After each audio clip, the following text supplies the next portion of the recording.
Well, I guess I'll give my input on this. So with Tears of the Kingdom coming out soon, should you go back to Breath of the Wild? Well, I think that depends on a few factors, like for example, the story of the first game. If you want to know like what happens in the second game, you're probably going to have to play the first game. From what we've seen from Tears of the Kingdom, it seems like the shrines are probably not returning, so maybe that's a reason why somebody would want to go back and play the first game, the shrines. From what it seems like Tears of the Kingdom is more oriented around exploring the world some more, so I guess that's a reason on why some people might go back to the first game, the shrines. When it comes to them, they're a nice break from the main overworld stuff. I guess another reason why I could see some people go back to the first game as well, the DLC.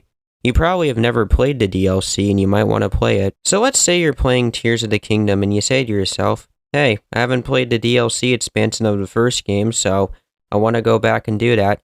And speaking of, I'm pretty sure in that DLC expansion, there's like a new area. I don't know if that specific area is going to be in Tears of the Kingdom. Maybe it will, maybe it won't. I'm not really sure. There's also certain things in that DLC, like I think there's like new shrines and like you get a motorcycle.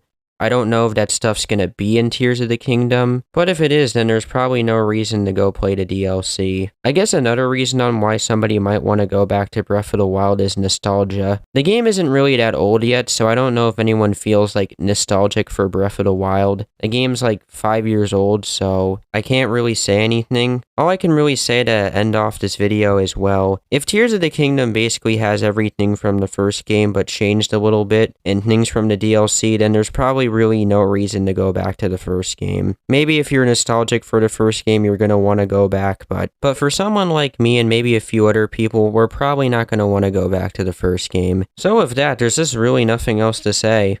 That's really my input on this. Thanks for watching and bye.